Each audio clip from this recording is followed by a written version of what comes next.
प्रिय विद्यार्थियों, मैं डॉक्टर एतराम सिंह, विभागाध्यक्ष एवं सहआचार्य लोक प्रशासन श्री कल्याण राज के कन्या महाविद्यालय सीकर से बोल रहा हूँ। और आज अपने जो टॉपिक है प्रधानमंत्री की शक्तियाँ एवं कार्यों की विवेचना अथवा कार्य क्या हैं, इसके बारे में बात करेंगे। तो सबसे पहले अगर हम बात करें तो प्रधानमंत्री की शक्तियों की अगर बात करें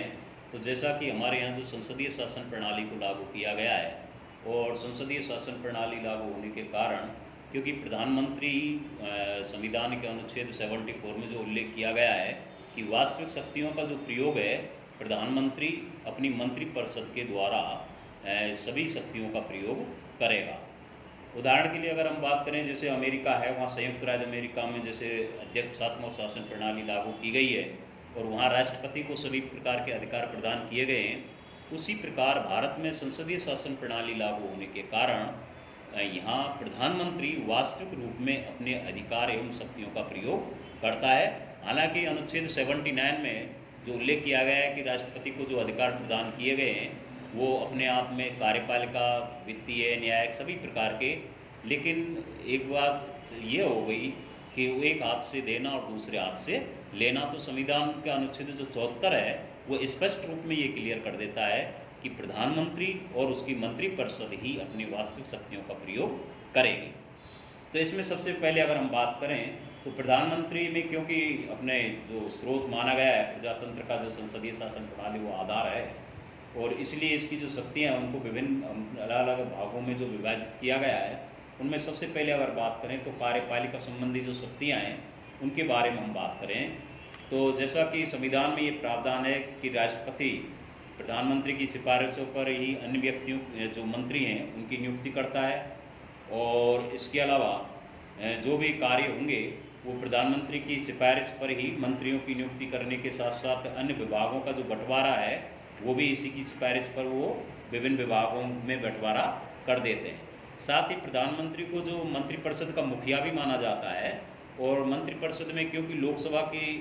जो सामूहिक उत्तरदायित्व का जो सिद्धांत पार्लियामेंट्री सिस्टम में जो लागू किया गया है ब्रिटेन की भांति हमारे यहाँ भी, कि इसी प्रकार जो व्यावहारिक रूप में अगर हम बात करें तो मंत्रियों की जो नियुक्ति और पदमुक्त करने का अधिकार भी प्रधानमंत्री को ही होगा और राष्ट्रपति को वो सिफारिश करेगा कि अगर किसी मंत्री को मंत्रिमंडल से किसी एक को या सभी को या पदमुक्त करना है तो बिना प्रधानमंत्री की सिफारिश के राष्ट्रपति भी उनको पदमुक्त नहीं करेगा। अगर हम बात करें और इसमें कि राष्ट्रपति मंत्रियों की जो प्रधानमंत्री की जो सिफारिश प्रदान की जाएंगी वो उन्हीं के आधार पर उनको हटाएगा। दूसरी अगर बात करें व्यवस्थापिका संबंधी शक्तियाँ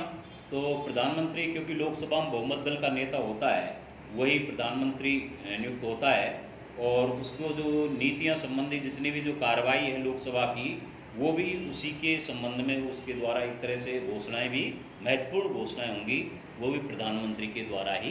की जाती हैं। इसीलिए अगर हम बात करें तो इसके अलावा इस अमेरिकन राष्ट्रपति से यहाँ हम बात करें तो एक तरह से अलग अंतर है, भिन्नता हमें देखने को मिलती है। और किसी प्रकार का अगर बात करें तो ब्रिटिश प्रधानमंत्री जो बहुमत दल का नेता होता है उसी प्रकार हमारे यहाँ भी व्यवस्थापिका संबंधी जो कार्य हैं लोकसभा में वो अपने जो विश्वास होता है विश्वास मत प्राप्त करता है और जब तक लोकसभा में उसका विश्वास रहता है बहुमत का तब तक वो अपने व्यवस्थापिका संबंधी कार्यों को संपन्न करता है।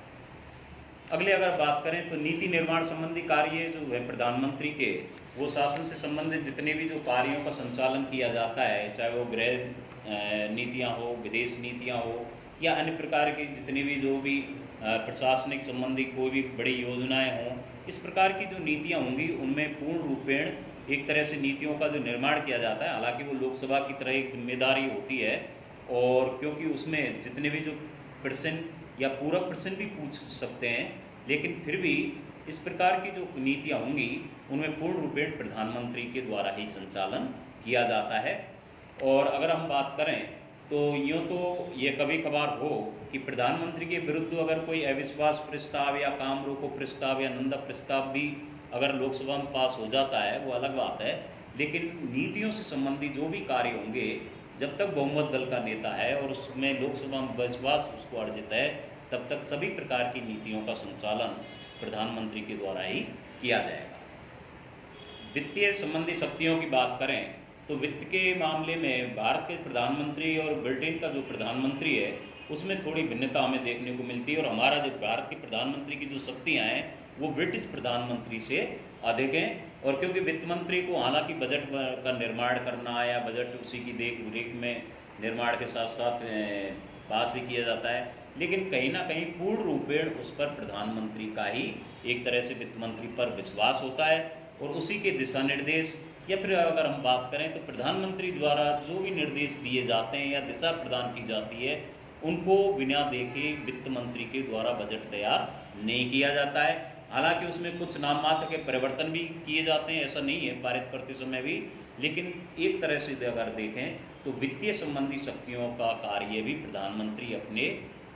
संचालन या अपने नियंत्रण या अपने नेतृत्व द्वारा ही प्रदान करता है। अगले बात करें न्यायिक शक्तियों की, तो न्यायिक शक्तियों की अगर बात है तो प्रधानमंत्री राष्ट्रपति एवं कैबिनेट के जो मध्य कड़ी के रूप में कार्य करता है, और सार्वजनिक महत्व के जितने भी जो मामले होंगे उनमें प्रधानमंत्री के द्वारा ही एक तरह से संपर्क साधा जाएगा, वही माध्यम होगा। और राष्ट्रपति को मंत्रिमंडल के जितने भी जो निर्णय हैं, जो भी निर्णय लिए जाते हैं उन निर्णयों से अवगत कराने का कार्य भी प्रधानमंत्री का होता है, और समय समय पर जो भी अपने मंत्रिमंडल द्वारा जो भी निर्णय लिए गए या नीतियाँ उनसे न्यायिक संबंधी जो भी कार्य होंगे उनके बारे में सिफारिश करने का कार्य एक तरह से प्रधानमंत्री समय समय पर राष्ट्रपति से मुलाकात करता है और उसी के माध्यम से उसको अवगत कराने का कार्य भी करता रहता है। तो एक तरह से अगर बात करें तो ये मंत्रिमंडल और राष्ट्रपति के मध्य जो कड़ी के रूप में न्यायिक कार्यों में प्रधानमंत्री कार्य करता है। अगला पॉइंट अगर बात करें मंत्रिपरिषद और राष्ट्रपति के मध्य जो कड़ी का कार्य, मंत्रिमंडल के अलावा मंत्रिपरिषद जो विस्तृत रूप होता है जिसमें मंत्रिमंडल भी कैबिनेट स्तर के जो मंत्री हैं वो भी उसमें सम्मिलित होते हैं, इनके बारे में अगर बात करें तो संविधान का अनुच्छेद जो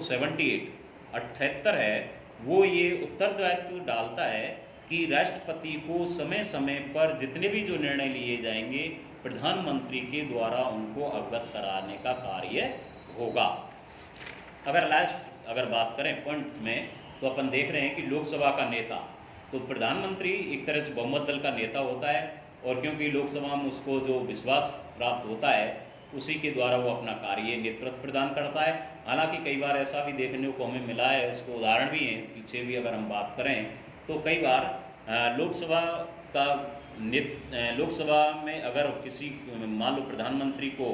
अपना नेतृत्व या फिर अगर कहें कि लोकसभा का उसने चुनाव नहीं लड़ा है तो राज्यसभा से भी प्रधानमंत्री नियुक्त किया जाता है। तो ऐसा कुछ नहीं है, लेकिन लोकसभा में उसको बहुमत होता है और राज्यसभा का सदस्य हो तो भी कोई नहीं है। तो इस प्रकार अगर हम बात करें तो प्रधानमंत्री अपने आप में लोकसभा के साथ साथ राज्यसभा का भी नेतृत्व करने में सक्षम होता है। धन्यवाद।